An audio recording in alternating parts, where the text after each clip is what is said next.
Mr. Musa Dankwa. He is the Executive Director of Global InfoAnalytics. Good morning to you, sir. Thank you very much for joining us here on the Morning Star. Mr. Dankwa, good morning. Good morning. Hope you're well. I'm doing very well, thank you. Okay, all right. So we're talking about your latest polls ahead of the elections. Is this going to be your final one? This will be the final field survey, but the very last one will be on telephone, which will come out mid-November. Okay, all right. So with this latest one, what was the sample size, and within which period were the samples taken? Right. This survey was conducted between 20th September to 28th September, and the sample size for this survey was 8,200 or so, 8,206 sample size. And this was on field? Yes, in person, face to face, again. And across all 16 regions, I believe? Yes, in all the 16 regions, across 111 conferences. Now, let's look at the figures as you have it. How is it looking for the various contenders per what you picked on the grounds?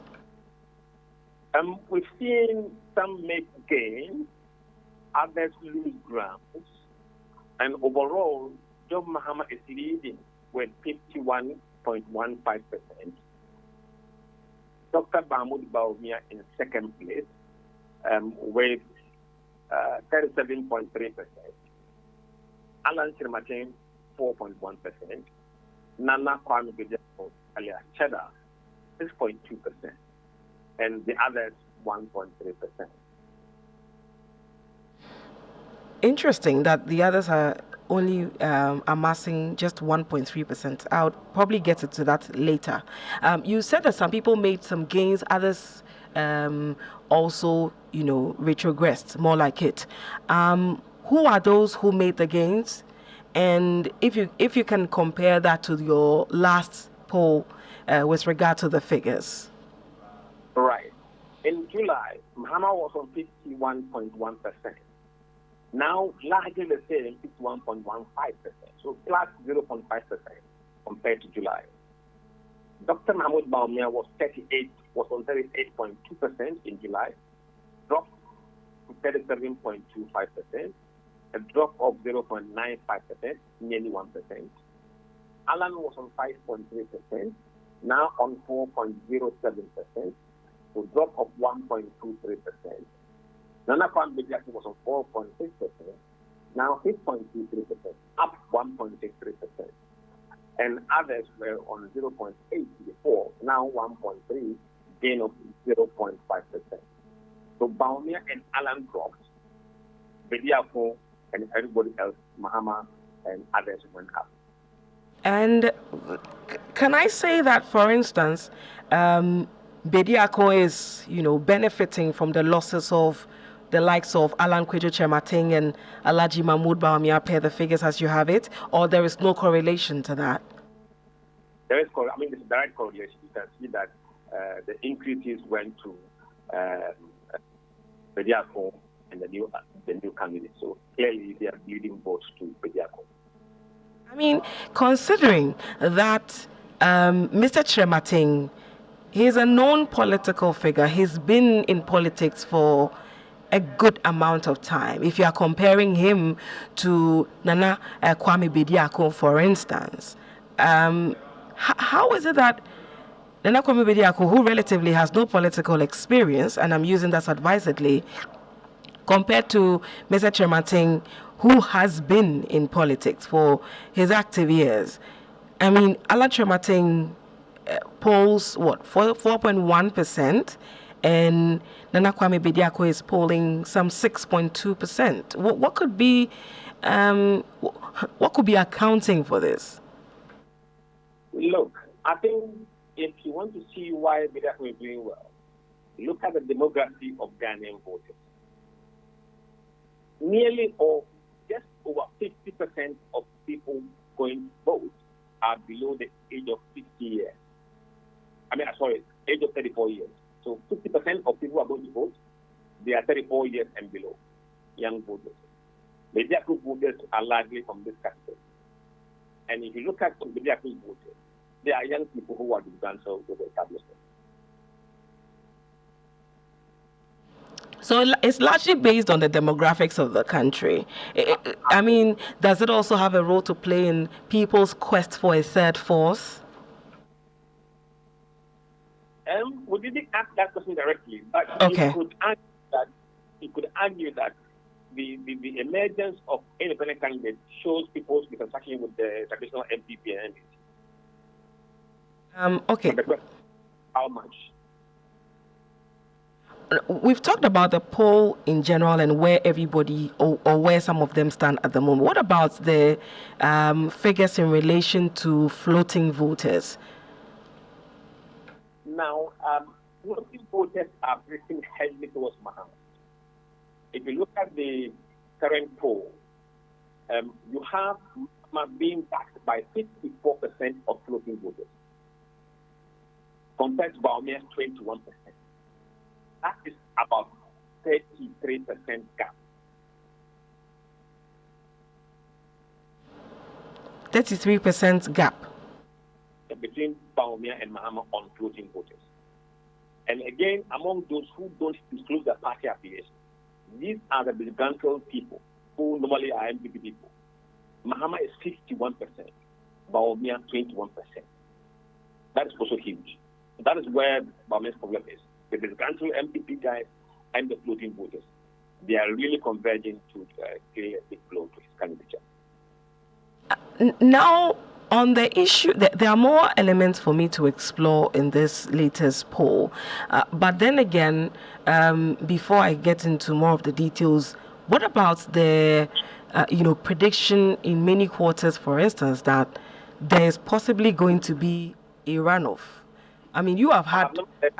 You haven't said that, but I'm looking at your figures in the past. So you referenced, when I asked you about the previous one, you talked about July, and then we are talking about this month's own that you've released as well, where, for instance, John Mahama was at 51.1% in July, and now is at 51.15%.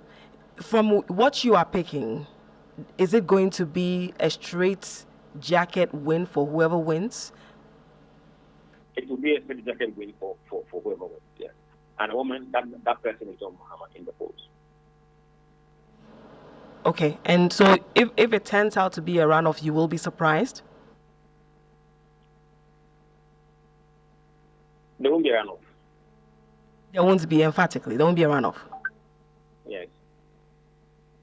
All right. Now let's look at some of the other details of the survey. For instance, the poll is showing that there has been a shift among voters who supported President Akufo-Addo in 2020. What are those figures looking like as well? Now, it is quite interesting if you look at that number from that angle. Now, to see how the rate has shifted, if you look at those who in 2020 voted and how they are voting now, it gives you a better perspective of what is happening. Now, if you look at those who said in 2020 we voted for Nana, 19% of them are now voting for Mahama. 19% of those who voted for Nana in 2020. And that is a staggering amount. 70% will vote for Bawumia again. 5% will vote for Alan Semache. 5% for Nana Kwame, and 1% will vote for other candidates. So Bawumia has lost 30% of the people who went for Nana in 2020, and that is a staggering figure. And who is benefiting from that loss? Mahama got 19% of that 30%. Let's now focus on the flag bearers and then their parliamentary candidates. How are they faring in the various constituencies? Is the support for the parliamentary candidate in most of these areas the same as their presidential candidate? Are we seeing that? No. For John Mahama, like 50-50. In half of the locations, he's doing better than his candidate. In the other half, they are doing better than him. So he doesn't seem to have a lot of problems in that on that score. Up to Mahamudu Bawumia, he's doing better among in 32 locations or 32 constituencies. Whereas the MPs are doing better than him in 79 constituencies. That is the stagnant figure that is at the worry. And this is because of the performance of Alan. So at the moment, in some regions, in some areas, we see that the presidential candidate is outperforming the parliamentary candidate. Correct. Okay. And is it the same for both ends, or we are seeing more for instance, the NDC compared to the NPP presidential candidate? What are the figures? In terms of parliamentary numbers? Yes. No, we haven't put that together out yet. I'm talking about the performance of the presidential candidates in comparison with their parliamentary. So, I mean, in about 71% of the constituencies in the MPP or where Bawumia is contesting, the MPs are doing better than him in 71% of the locations. And in 29% of the locations, he is doing better than the parliamentary candidate. So you can see that he's been outperformed by his parliamentary candidate. When you come to John Mahama, it's 50-50. So at this point in time, can anything change with regard to the numbers and what they are looking like at the moment? Between now and December 7, can anything significant change?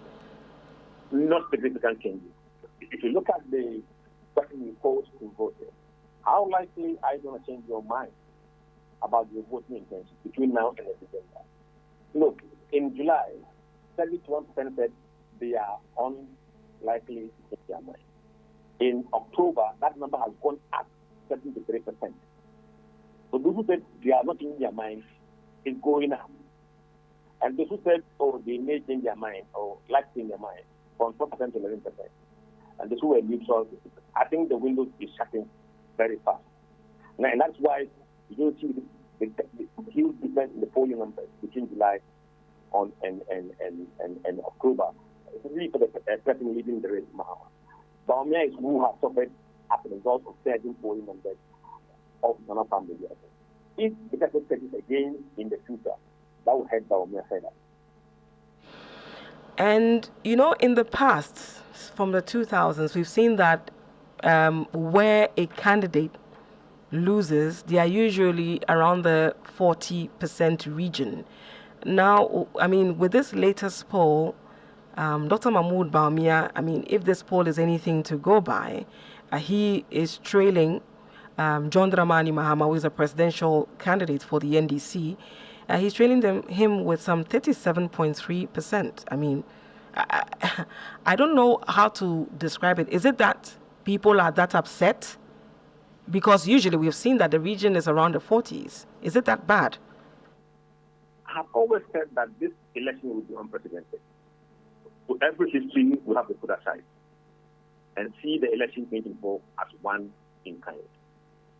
Look at people who said the country is heading in the wrong direction. Look at people who said that their standard of living has gotten worse in the last year. Look at the people who are raising the government support. The story lies in those headline numbers. All right. Mr. Dankwa, thank you so much for your time. We're grateful that you were able to speak to us. My pleasure. You had to speak to poster and the executive director of the Global InfoAnalytics. We're speaking to him in relation to his latest figures as we head into the elections on December 7, 2024.